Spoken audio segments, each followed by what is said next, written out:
Bukod dito sa sopas, may chef, Champurado, palabok. yung ube Bastong. champurado. Yung puto nila. Merong mga buto-buto ng manok, ginagamit na soup stock, no?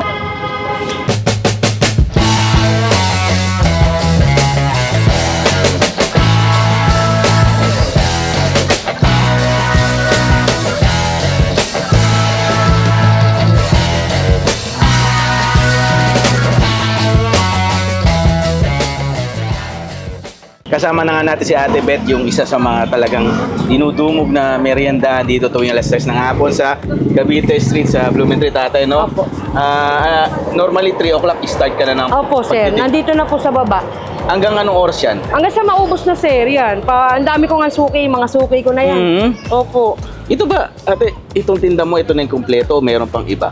Ano, iba-iba po araw-araw. Pero ito po, ito everyday ito. Yung sopas tsaka yung Ito yung palabok. minsan ay iba. Minsan 5 klase, minsan yan. Madalas minsan 4 lang eh. Kasi minsan pagod na ako, sir, eh. Pag hindi na kaya nung katawan ko. Pero kaya- pinipilit ko pa rin, siyempre, sir, di ba? Para... No, para naman sa kinabukasan ng mga anak, no? Oo, Ito sir. na tatanong ko, ate, yung isang batsyang palabok na ilang kilo yun?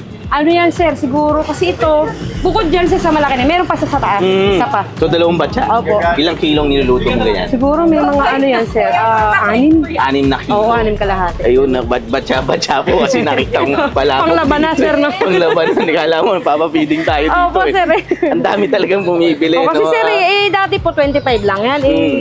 Tumaas kasi nga, ang taas ng itlog. Okay. Hindi na kaya, sir, eh. Kaya tinrenta ko. Naintindihan naman ng mga suki kasi. May bumibili pa din naman. no? Opo, yan. Talaga na Kailan ka ba nag-start dito magtinda sa... Doon pa lang ako, sir, sa kanto ng 7-Eleven. Meron na Nagtitinda siguro ka na? 13 years. 13 years na. Oo, dito. Ang tagal na pala. No? Kanina mo Opo. naman natutunan yung mga pagluluto na yan. Naku, sir, ano lang yan. Siguro sa mga lola at lola ko na. Talaga? Lagi kasi nila akong sinasama sa mga catering. Ganun. Mga tinda-tindang ganito.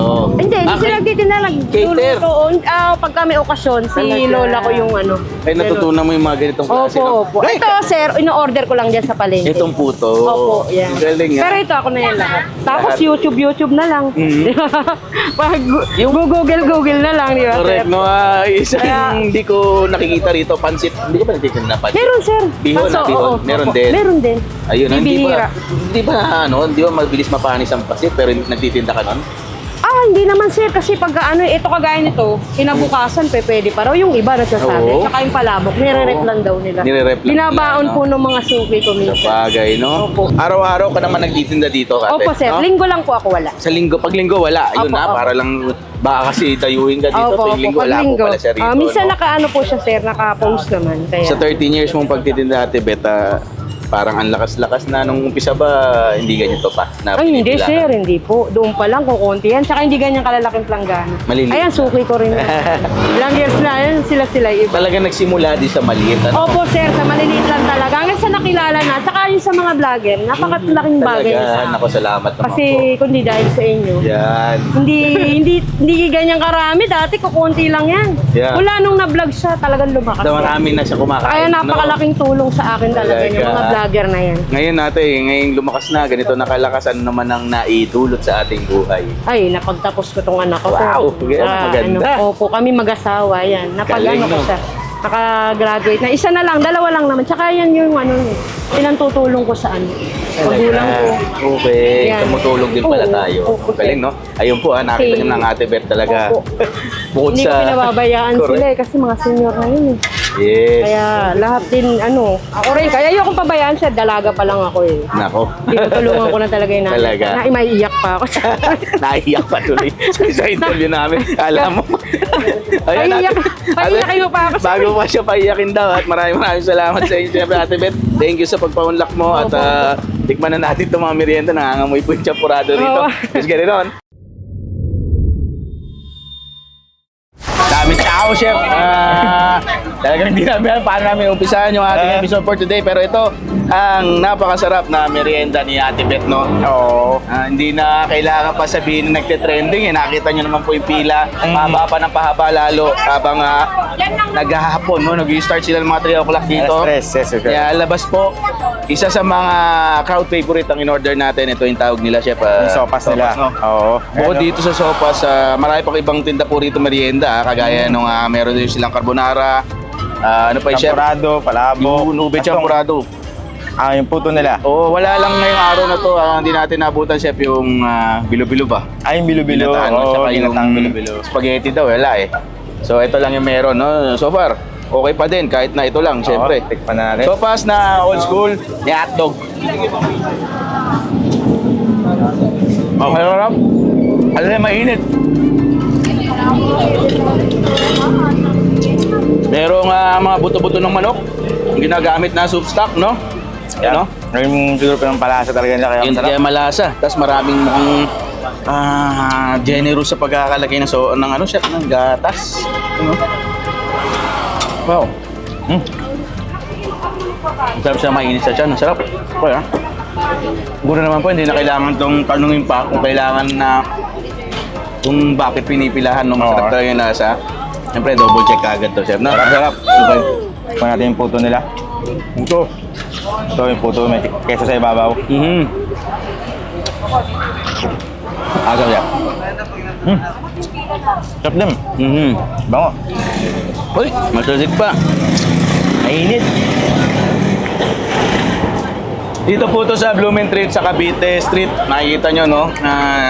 Halos about 100 meters from Rizal Avenue. Yung kanilang location, chef. Actually, itong pwesto na to, chef. Sa umaga, si JR. No, JR nagtitinda rito. Yung na-vlog natin before. Na titinda ng mami ba? Pares. Oo, Pares Mami. Pares Mami. Yung PWD po, si JR, no? Na-awardan natin ng ano yan, chef, no? Ng prosthesis. Prosthesis, Galing po sa akin ni Sol yun, syempre, no? At ito nga, sa hapon, ito na po yung tinda rito, merienda naman. Ito na yung pumapalit sa kanya. Pumapalit na talaga nga naman, blockbuster.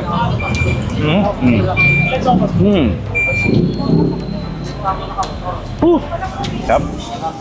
Ano yung champurado na ako? Mama, chef. Ito yung carbonara eh. Kaya mo. Daming gatas. Daming gatas ah. Ubit champorado yan, chef. Ubit champorado. Diba? Yun, no? Lasa, chef. Tamis. Hindi na siya ganun katamis. Hindi ganun katamis na. Sarap. Nalasang ube. Labok. Basic na parabok lang. Talagang may itlog siya. Half size na pala na itlog nakalagay yun, no? Siyempre may kalamansi. Ako na po pinapatakan ng kalamansi. Ang palabok. Okay na sa akin to. As is. Lasa.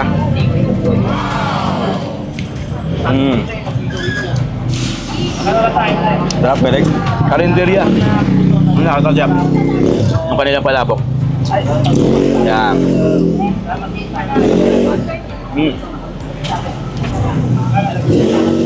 Classic karinderya flavor. Yun mga masarap, di ba? Ito na ako, nakikurious ako dito sa kanilang carbonara. Carbonara.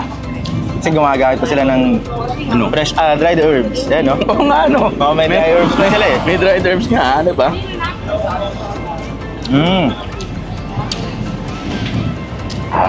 Ito masarap din, pero to mas gusto ko to. Sopas.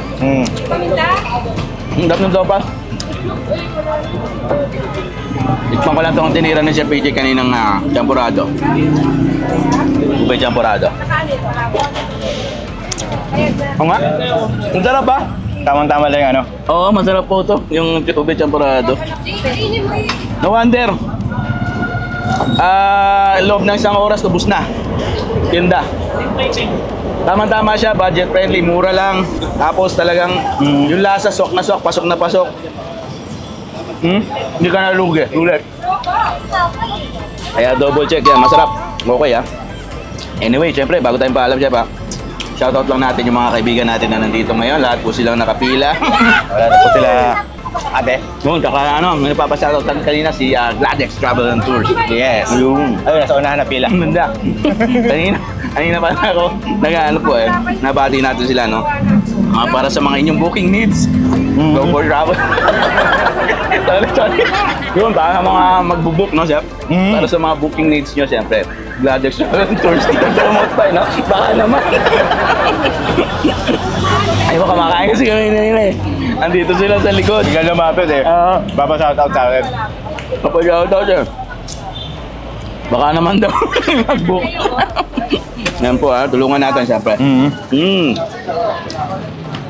Ayan, nako. Medyo dumadami ang tao. Meron pa gusto kumain dito.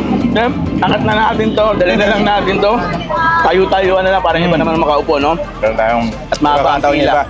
Oo, mahaba ang pila mga mga kakay. Maraming salamat po sa inyo lahat. Siyempre, mabuhay po kayong lahat. Thank you po sa pagsuporta sa amin. Patuloy na panonood sa Kuya Dex YouTube channel, sa Chef PJ, no? Facebook page, yan, siyempre. Pati sa TikTok at sa Instagram, no? Sundan nyo na po lahat ng social media na yan. Thank you po sa inyo lahat. Mabuhay po kayo. Siyempre, habol na lang natin AJTV Vlog 2.0. Yes, ayun, no? Sa AJ. Saka sa likod, dahil mo pa sa camera. Facebook page po niya, no? Follow po natin siya at supportan din sa kanyang mga contents, no? Ayan, dumidigay na ako. God bless you all. Ako po ang likod, si Pedex, sa Prince. Chef PJ? Yun, no? Pagmamahal para sa inyo lahat. Bye! Turismo Akainisol, Akainisol, tara na sumama ka na. Turismo Akainisol, Akainisol, hindi ka na mag-isa.